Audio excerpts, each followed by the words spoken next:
जय गुरुदेव, जय माता महाकाली। दोस्तों, हम भगत जी आप सभी लोगों का आदरपूर्वक स्वागत करते हैं। दोस्तों, सर्वप्रथम हम आप सभी लोगों का आभार प्रकट करना चाहेंगे जो चैनल से जुड़े हुए हैं, जो आप सभी लोग हमें इतना स्नेह दे रहे हैं। उन सभी लोगों को जो वीडियो को लाइक करते हैं, अनलाइक करते हैं, कमेंट करते हो, ना करते हो, सभी लोगों का जो चैनल से जुड़े हुए हैं, जो हमें पसंद करते हैं, उन सभी लोगों का हम आभार प्रकट करना चाहेंगे। तो दोस्तों, ज़्यादा टाइम ना लेते हुए हवन के द्वारा शक्तियों को प्राप्त करना या फिर शक्तियों की प्राप्ति। दोस्तों, आपने एक मतलब अपने गांव में किसी पंडित, किसी तांत्रिक के द्वारा, किसी भगत के द्वारा, किसी कथावाचक के द्वारा आपने एक इस श्लोक को, इस दोहे को, इस वाणी को सुना ही होगा जो हम आपको बताने वाले हैं। इस पे थोड़ा आप गौर देना ध्यानपूर्वक। कलयुग केवल नाम आधारा, कलयुग केवल नाम आधारा, सुमिर सुमिर नर उतरहि पारा। ये आपने सुना ही होगा। कलयुग केवल नाम आधारा, सुमिर सुमिर नर उतरहि पारा। दोस्तों, ये कलयुग ने परीक्षित महाराज से कहा था कि हमारे अंदर ऐसे भी गुण हैं कि जिनसे भगवान की प्राप्ति बड़ी ही आसानी की जा सकती है। भगवत की प्राप्ति, किसी भी शक्ति की इस कलयुग में बड़ी ही आसानी से प्राप्ति की जा सकती है।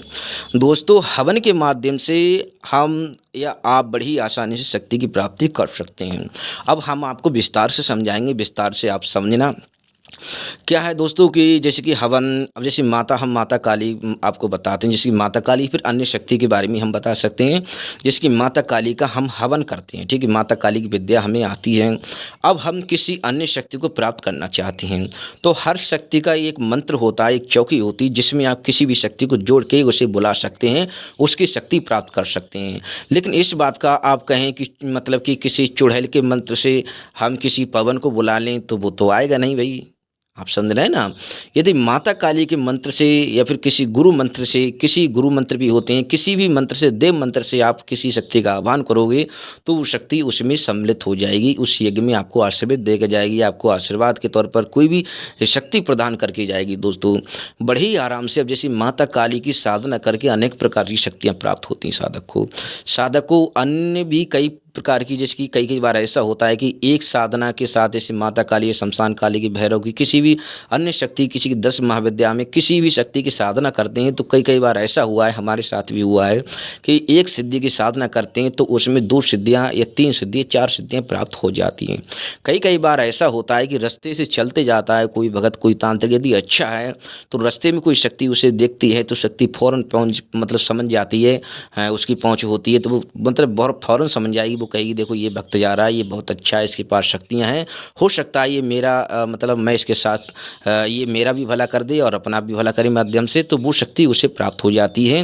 मतलब किसी न किसी माध्यम से, स्वप्न के माध्यम से, या फिर ऐसे ही उसे प्रत्यक्ष में, अप्रत्यक्ष में जाकर उससे बात बतलाव करके उससे साधक को जुड़ जाएगी। इससे ये होता है कि शक्ति रत्न, मतलब हमारे गुरु बताया करते थे, हम भी इस चीज़ का अनुभव किया है, आप भी करना, कि रास्ते चलते भी इंसानों को शक्तियाँ प्राप्त होती हैं। हवन के माध्यम से भी शक्तियाँ प्राप्त होती हैं। दोस्तों, हवन के माध्यम से जो हमने बताया, जैसे कि माता काली का हवन करना, मतलब आप पूजा पाठ होती है दे रहे हैं, आपको मंत्र विधि आनी चाहिए सही तरीके से। गुरु की तरफ गुरु का मतलब कि मान सम्मान, आप लोगों को जो भी गुरु का मान सम्मान आप कर, देखो गुरु गोरखनाथ थे, गुरु के मान सम्मान के लिए वो किसी भी देवी देवता से लड़ जाते थे, किसी भी से वो जूझ जाते थे। इसका मतलब ये है दोस्तों, यदि गुरु के मतलब आपका समर्पण सही है गुरु के लिए, तो गुरु की जो जितनी भी शक्तियाँ हैं वो स्वतः ही साधक को प्राप्त हो जाती हैं। दोस्तों, ये होता है कि जब गुरु अपने शिष्य को मंत्र देता है, गुरु मंत्र देता है, तो उसके साथ शक्तियाँ उसे प्राप्त हो जाती हैं। गुरु मंत्र में ही सारा सब कुछ छुपा होता है।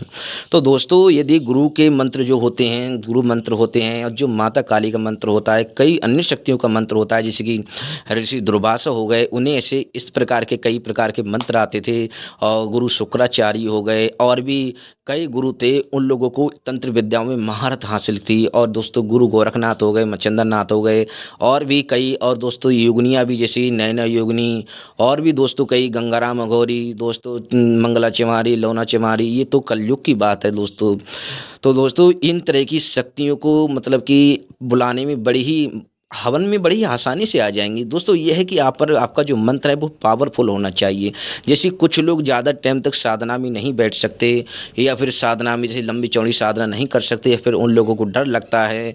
और दोस्तों देखो हवन के माध्यम से बारिश कराई जा सकती है और मतलब कि हवन के माध्यम से मतलब संतान की प्राप्ति, हवन के माध्यम से क्या बोलते हैं उसको धन की प्राप्ति, हवन के माध्यम से नेगेटिव एनर्जी को घर से बाहर निकाला, किसी भी चीज़ को हवन के माध्यम से आह्वान करना, किसी भी शक्ति को इधर से उधर कर देना, हवन के माध्यम से क्या नहीं हो सकता है, बिल्कुल सही हो सकता है दोस्तों। आप भगवान को दोस्तों किसी भी शक्ति को हवन के माध्यम से आराम से प्राप्त कर सकते हो। आपने पहले से किसी की सिद्धि की हो ना की हो, यदि आप हवन के माध्यम से किसी शक्ति को प्राप्त करना चाहते हो तो बिल्कुल आप प्राप्त कर सकते हो दोस्तों।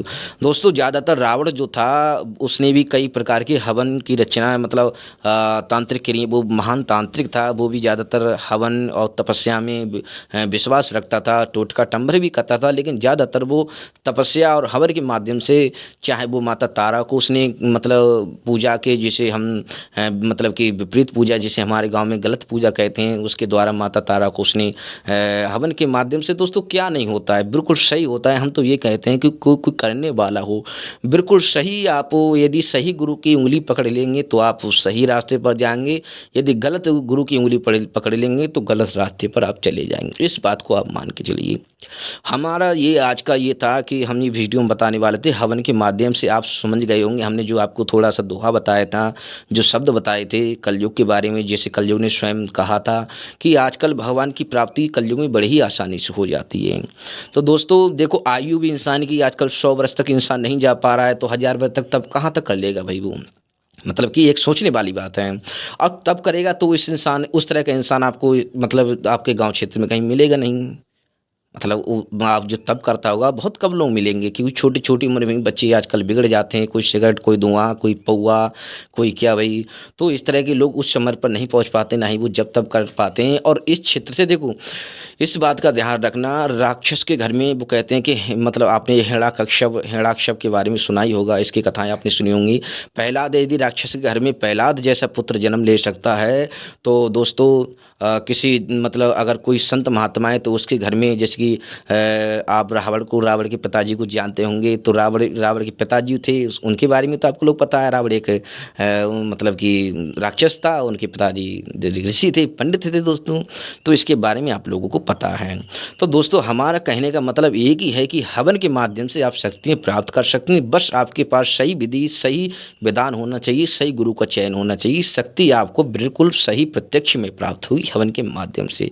यही हमारा इस वीडियो में कहने का मतलब था, अर्थ था दोस्तों। तो दोस्तों आप लोग समझ गए होंगे और समझाएंगे हम तो दोस्तों ये इतने ही पे वो कहते हैं कि फौरन समझाए उसे ही समझदार कहते हैं, अन्यथा 4 घंटे किसी बच्चे को आप पढ़ाएंगे, आप किताब लेकर किसी के सामने बैठ गए, एकदम तो नहीं पढ़ लेगा, उसे वो थोड़ा टाइम लगेगा। जब उसे बार बार देखेगा, बार बार किसी सब्जेक्ट को देखो, कोई भी अक्षर हो भी सीट हो, अगर एक बार में तो कोई सीख नहीं जाता है, उसे बार बार सीखना पड़ता है, बार बार दोहराना पड़ता है।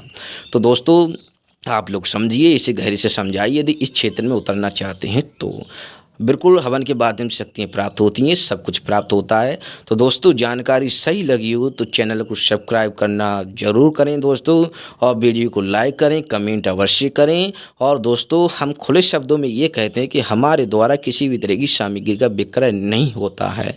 और दोस्तों फिर मिलेंगे अगली वीडियो में, तब तक के लिए धन्यवाद। जय गुरुदेव।